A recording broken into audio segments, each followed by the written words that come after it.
The RTX 3080 is the most powerful GPU we've ever seen at this price point. But we've said that before, and in fact, we say it every time there's a new graphics card generation. So what makes this one so darn special? I mean, the hype surrounding it was so huge that even we got caught up in it. I mean, look how excited this guy is. It's infectious. But as we all know, hype disappoints, and absolute hype disappoints absolutely. Unlike our sponsor, Glasswire. Glasswire is the tool that shows you which apps are slowing down your connection in real time, and it's used by security pros to monitor for malware, block bandwidth wasters, and detect suspicious activity. Get 25% off today at the link below.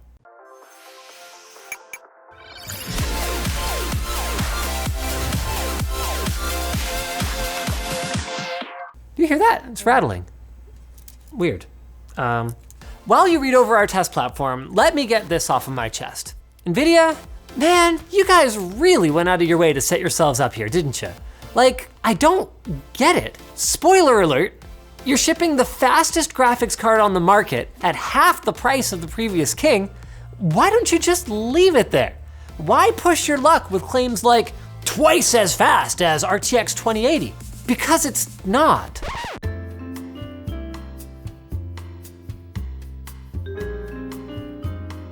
Now, to be very clear, it's not like I'm saying, boo earns 3080 biggest disappointment ever. Because right out of the gate at 1440p, we're looking at a performance lead over not just the price comparable last gen 2080, but even the 2080 Ti, and even with RTX disabled. I mean, this is a frickin' awesome leap in raw horsepower. Overall, we saw anywhere from a 20 to 75% uplift over the 2080, with the biggest benefits coming in DirectX 12 and Vulkan titles. So then, the only reason I'm disappointed at all is because Nvidia told me to expect double the performance of the 2080, which, as it turned out, was anywhere from a small embellishment to a fish this big whopper. But wait.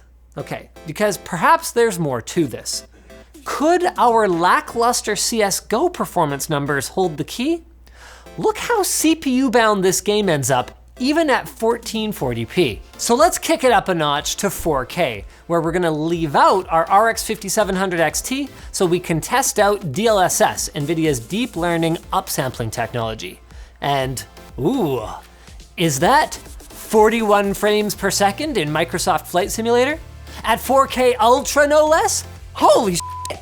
I mean, not only that, but the minimum of 34 FPS? That is perfectly playable in a game that's more focused on visuals versus fast movement, which means that we can definitively say, yes, it can run Flight Sim 2020. Like, damn! Now, in general, we're still not seeing that 2x performance bump with results closer to 75%, but we're also still outpacing our RTX 2080 Ti by anywhere from 10 to 30%. And at 4K, CSGO really lets the 3080 flex its big gains in memory bandwidth thanks to its 10 gigs of GDDR6X memory. That is a very small drop in performance compared to 1440p. So all right then, while it may not be exactly what Nvidia promised us, the 3080 is still a gaming monster. Maybe productivity will give us a clearer understanding of what they meant by that whole double the performance thing. And yeah, okay, that's double. And well ahead of the RTX 2080 Ti. In fact, in Blender, the RTX 3080's CUDA score is so good that it rivals, beats the RTX 2080's RTX optimized optics render time. Like, excuse me, pardon? And don't even get me started on the 3080's optics times. I mean, this is game-changing for students and prosumers and even professionals looking to build affordable and powerful 3D rendering stations. SpecView Perf does bring us back down to earth somewhat with performance that's more in line with our gaming numbers, which is a bummer, but at least it gives us a hint as to where Nvidia may have been focusing when they came up with that double figure. Interestingly though, Team Red pulled off a couple of wins here too, so while the 3080 tops the charts in most cases, it's not all powerful, and AMD's Big Navi announcement next month could extend some of those leads. Now, part of the rationale for choosing a Ryzen-based GPU test bench was so that we could test PCI Express Gen 3 versus Gen 4, starting with our review of the RX 5700 XT. Unfortunately, we had some issues to exercise, so that'll have to wait for another day. Get subscribed so you don't miss our deeper dive on PCI Express Gen 4. For now, let's look at power draw. Using Nvidia's PCAT tool, we captured this data while running SpecView perf on our Nvidia cards here, and we can see that the RTX 3080 is sitting roughly 100 watts higher than the RTX 2080 Ti, impressively hitting a lofty maximum above 350 watts. That is a lot of juice, ladies and gentlemen, and if the trend continues, it definitely explains why Nvidia felt they needed this new 12-pin connector. This power draw translates into a significant increase in heat output, as you might expect as well. But it turns out the new Founders Edition cooler design is nothing short of incredible. In spite of it drawing 100 watts more, our 3080 maintained lower temperatures in a closed chassis than our 2080 Ti and boosted to roughly 2 gigahertz under full load throughout our testing. I mean, hey, it's unconventional, you know, blowing air up here and sucking air up through there, but gosh darn it, it works, at least for the GPU itself. One small detail Nvidia glossed over in their marketing is that all of this heat has to go somewhere. And when we dug a little deeper, well, by Jove, we found it. As it turns out, dumping heat directly into your CPU and RAM makes them run hotter. We even made this little graph where you can see system thermals climbing by 10 degrees in a gentle arc across the board, indicating that it's not just SpecView perf putting a load on these components, or we'd be seeing a spiky graph similar to our CPU and GPU temperatures. There is good news though. When we ran the same test with a Founders Edition RTX 2080 Ti, we actually got even worse results, indicating that the more efficient system airflow that Nvidia boasted about for their cooler actually manages to extend to the rest of the system as well. So, good job, guys. And there's more to the story here than performance and power alone.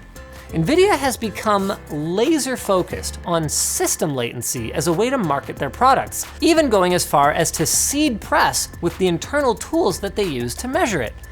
And as it turns out, that's for good reason. Now, more frames per second does result in smoother animations, but since most gamers would probably say 100 FPS looks butter smooth, it's clear that this smooth animations benefit has already hit a wall of diminishing returns.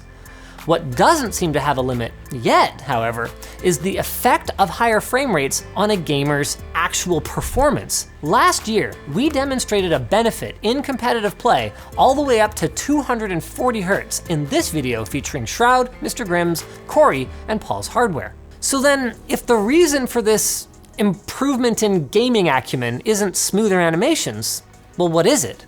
It's the responsiveness of the system.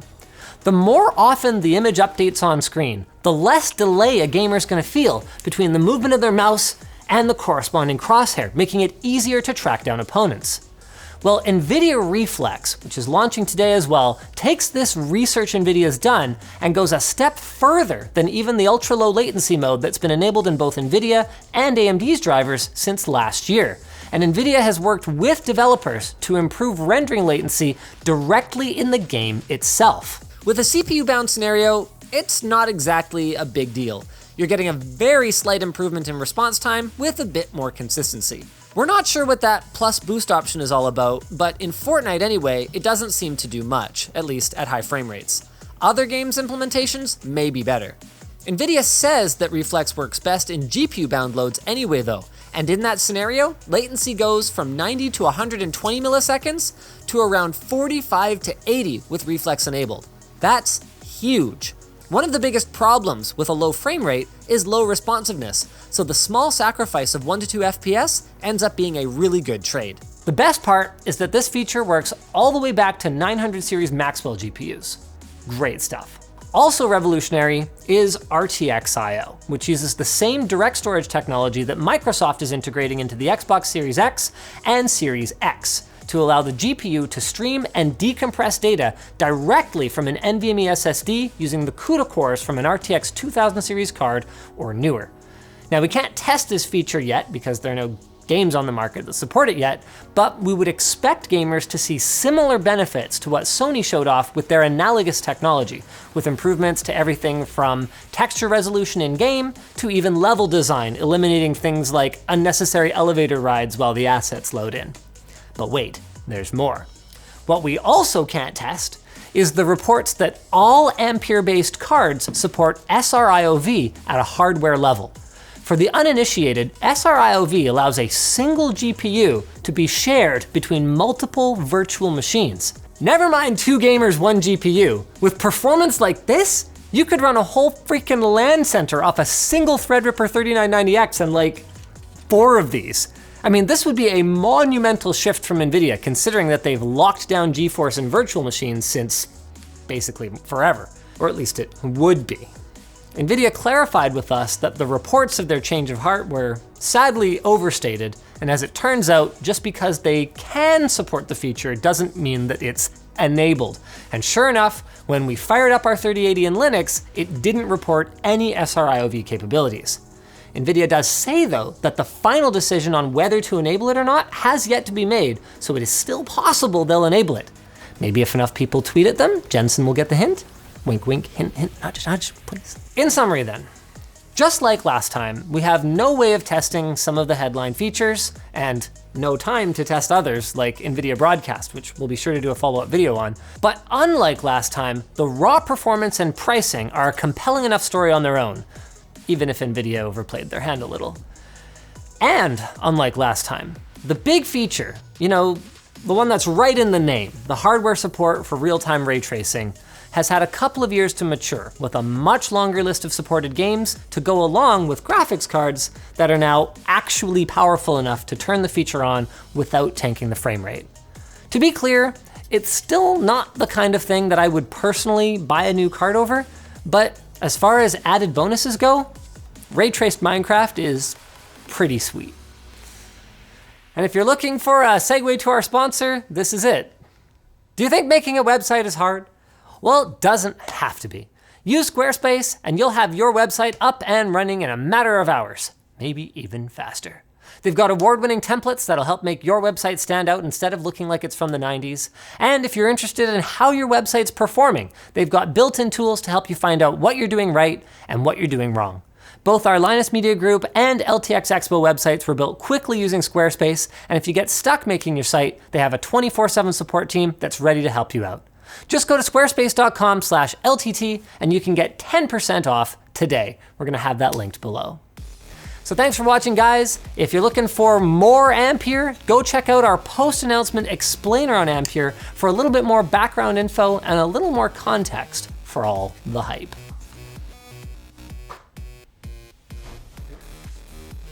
Hey, I didn't mention LTTstore.com. Go to LTTstore.com, buy stuff.